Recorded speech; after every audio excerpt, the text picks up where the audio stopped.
राधे राधे। जय श्री कृष्ण। सभी को ये उत्सुकता होती है कि मेरी कुंडली में मकान या जमीन का सुख है या नहीं है। तो आज इसी को केपी एस्ट्रोलॉजी के द्वारा बहुत सरल तरीके से बताने का प्रयास करेंगे। कुंडली में चतुर्थ भाव जमीन, जायदाद, मकान और सुख का होता है। तो केपी एस्ट्रोलॉजी में चौथे भाव को प्राइमरी हाउस के तौर पर लिया जाएगा, अर्थात इसके कुछ नियम हैं कि चौथा भाव का सबलॉर्ड, फोर्थ हाउस सबलॉर्ड यदि सिग्निफाई करता है 4, 11 एंड 12, 4, 11 और 12 भावों को सिग्निफाई करता है, तो जातक को मकान का सुख अवश्य प्राप्त होगा। यदि यही फोर्थ सबलॉर्ड या चौथे भाव का सबलॉर्ड 3 और 10 को सिग्निफाई करता है, तो उसे मकान आसानी से प्राप्त नहीं होगा।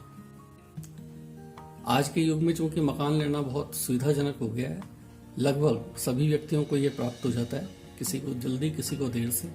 तो 3, 10 जिसको सिग्निफाई करता है, तो ऐसे व्यक्ति को मकान खरीदने में बहुत मशक्कत करनी पड़ती है, अर्थात 3 और 10 उसके डिनाई हाउस है। तीसरा नियम है इसमें कि फोर्थ सबलॉर्ड का, चौथे भाव के सबलॉर्ड का मंगल या शनि से संबंध होना अति आवश्यक है। जमीन का सबसे बड़ा कारक मंगल ग्रह को माना गया है, अतः यदि मंगल बनता है तो बहुत श्रेष्ठ है, अन्यथा शनि भी इस कार्य को संपन्न करता है। तो किसी भी प्रकार से मंगल और शनि का चौथे भाव के स्वामी से या चौथे भाव के सबलॉर्ड से संबंध होना चाहिए। चौथा पॉइंट है इसमें कि मकान लेने में कुछ अन्य हाउस भी हैं जो मददगार होते हैं। आज के युग में सभी मकान को लोन के द्वारा प्राप्त करते हैं, तो जो लोन के द्वारा मकान लेंगे उनके लिए 6th हाउस का आना भी जरूरी है। 6th हाउस मकान को दर्शाता है, लोन को दर्शाता है। इसमें भी यदि इसको ग्रहों के अनुसार लें तो 6th हाउस का संबंध चंद्रमा, शुक्र, बृहस्पति इत्यादि शुभ ग्रहों के साथ होता है, तो व्यक्ति को आसानी से लोन प्राप्त हो जाता है। शनि, राहु आदि से होता है तो उसको थोड़ी सी मशक्कत करनी पड़ती है या लंबा समय लग जाता है लोन को लेने में, पास होने में। इसी प्रकार से 8वां भाव, तो 8वां भाव हमारे संचित धन को भी दर्शाता है, पीएफ को दर्शाता है, या और हमारे अन्य प्रकार से जो ब्लॉक एक तरह से पैसा रखा होता है किसी समय के लिए, तो ऐसे उस पैसे को इस मकान के खरीदने में काम में लिया जाए, तो उसके लिए 8th हाउस का भी आना होता है। दूसरा भाव भी हमारे धन का घर है, तो यहां से चूंकि धन निकलेगा मकान लेंगे तो, और साथ में अपने परिजनों का भी है ये, तो परिजनों के द्वारा उसमें मदद लें, सहयोग लें, तो उसके लिए 2 आना भी इसमें श्रेष्ठ होता है। ये इसके, तो इस प्रकार से 6, 8 और 2 ये भी मकान को लेने में सहायक होते हैं। इस प्रकार से यदि ये नियम पूरे होते हैं तो हमको आसानी से मकान या जमीन प्राप्त हो जाता है। अब इसमें एक प्रश्न ये भी उठता है कि मेरा मकान कैसा होगा, तो उसके लिए शनि जो है वो ऊंचाई को दर्शाता है, तो फ्लैट नुमा दर्शाएगा। यदि मंगल आता है तो जमीन का सुख देगा। अगर शुक्र इसके साथ में कहीं इसके साथ संबंध बना रहा होगा तो बहुत लग्जरियस हाउस होगा। गुरु होगा तो किसी धार्मिक स्थल के आसपास या पाठशाला के आसपास कहीं हमारा घर होगा। यदि चंद्रमा आता है तो किसी पानी के नज़दीक होगा। यदि सूर्य आता है तो कोई गवर्नमेंट की बड़ी बिल्डिंग है या गवर्नमेंट के क्वार्टर्स उनके आसपास होगा, या खुद का निवास भी इसमें गवर्नमेंट हाउस के क्वार्टर्स में पहले हो, उसके बाद उसके आसपास ही कहीं मकान बने। राहु केतु है तो ये ज़्यादातर शमशान को दर्शाते हैं, शमशान के आसपास कहीं घर हो। बुध है तो बुध कोई हरियाली के आसपास, गार्डन के आसपास, मैदान के आसपास इत्यादि, इस प्रकार से इसको क्लासिफाई किया जा सकता है। अब इसको एक एग्जाम्पल के द्वारा समझते हैं। तो ये बोर्ड पर एक जन्मपत्री है। इस जातक का जन्म है 15 दिसंबर 1980। समय है 1:35 सुबह के, अर्थात रात के, और स्थान है शामली, उत्तर प्रदेश में।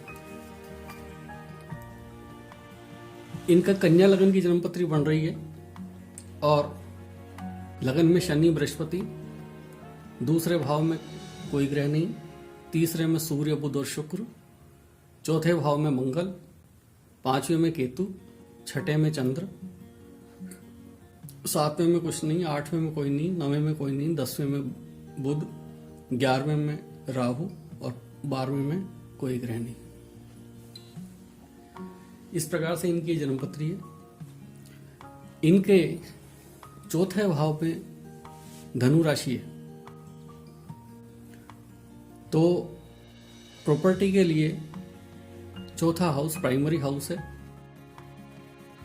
तो चौथे हाउस का राशि शु है बृहस्पति, इसके नक्षत्र हैं शुक्र और इसके सबलॉर्ड अर्थात उपनक्षत्र है मंगल। पहली बात तो ये समझ लेना चाहिए कि फोर्थ हाउस का यदि सबलॉर्ड मंगल आ रहा है तो ऐसे आदमी को प्रॉपर्टी का सुख प्राप्त होगा। अब इसको आगे देखते हैं। इनको महादशा चल रही है बुध की, जो कि 26/4/2008 से 26/4/2025 तक है, और इसमें अंतर चल रहा है बृहस्पति का, जो कि 11 मई 2020 से 17 अगस्त 2022 तक रहेगा। इसके बाईं तरफ प्रत्येक ग्रह किस किस भाव को सिग्निफाई करता है ये दर्शाया गया है। तो अब इसको देखेंगे कि हमारे पहले नियम के अनुसार कि फोर्थ हाउस का सबलॉर्ड कौन है। तो सबलॉर्ड आया मंगल। अब मंगल, इसको देखो कि मंगल क्या क्या सिग्निफाई करता है। तो मंगल 2, 3, 4, 8 और 11 को सिग्निफाई करता है। अर्थात ये 4 इसमें प्राइमरी हाउस आ रहा है और मंगल स्वयं आ रहा है, तो इस आदमी को भूमि या मकान का सुख प्राप्त होगा। ये इसको प्रॉमिस हो गया। अब इनको दशा चल रही है बुध की। तो बुध की दशा, तो बुध क्या दर्शाता है? बुध 1, 3 और 10, ये तीनों ही इसके प्रॉपर्टी के लिए नेगेटिव हाउस हैं या प्रॉपर्टी को डिनाई करते हैं। इसका अर्थ ये हुआ कि बुध की महादशा में ऐसे व्यक्ति को जमीन और मकान खरीदने में बहुत मशक्कत करनी पड़ेगी। तो उसको हम देख रहे हैं इस रूप में भी कि 1980 का जन्म है और अब 2020 आ गया, तो ये आदमी 40 साल का हो गया। तो अब कहीं जाके इसको प्रॉपर्टी का लाभ प्राप्त हुआ है। तो चूंकि 2008 से ही बुध की दशा आ गई थी और वो प्रॉपर्टी को डिनाई कर रही है, इसलिए इनको मकान लेने में देरी हुई। अब इसमें बृहस्पति का अंतर आया है। तो बृहस्पति सिग्निफाई करता है 4, 6, 7, 11 और 12। इसमें 4, 11 और 12 कंप्लीट रूप से इसमें प्रॉपर्टी को सिग्निफाई करते हैं और हमारा नियम फुलफिल होता है। इसमें 6 भी आ रहा है, तो ऐसे आदमी को आसानी से लोन भी पास हो जाएगा। तो ये दशा इनकी रहेगी 11 मई 2020 से 17 अगस्त 2022 तक। तो इन्हें अभी दिसंबर के महीने में ही प्रॉपर्टी का लाभ प्राप्त हुआ है। अब इसको और रूप से देखें कि इसका सबलॉर्ड मंगल है, तो इनको पहाड़ों की तरफ या ऊंचाई वाले स्थान पर इनको जमीन मिलनी चाहिए। तो इनको ऐसी जगह पर जमीन मिली है जो कि हिमाचल में है और पहाड़ों के आसपास। मंगल से भूमि का लाभ मिलता है, तो इनको भूमि के द्वारा भूमि प्राप्त हुई और भूमि पर मकान बना हुआ मिला है। तो ये संक्षिप्त विवरण था कि हम अपनी कुंडली में मकान या जमीन का सुख हमारे भाग्य में है या नहीं है, और है तो किस दशा में आ रहा है। अब इसमें देखिए, बृहस्पति का संबंध मंगल से होना चाहिए। तो पहली बात तो मंगल स्वयं चूंकि इसका सबलॉर्ड है, इसलिए इसको आवश्यकता ही नहीं किसी भी ग्रह के साथ करने की। और राशि से इसका बृहस्पति है, तो बृहस्पति से संबंध हो गया। महादशा से अंतरदशा बलवान होती है।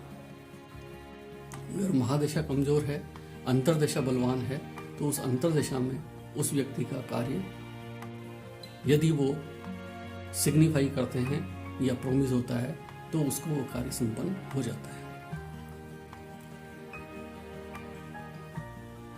उम्मीद है आप सभी को ये वीडियो पसंद आया होगा। अगर पसंद आया है तो हमारे इस चैनल को सब्सक्राइब करें, लाइक करें। आपका बहुत बहुत धन्यवाद। शुभकामनाएं।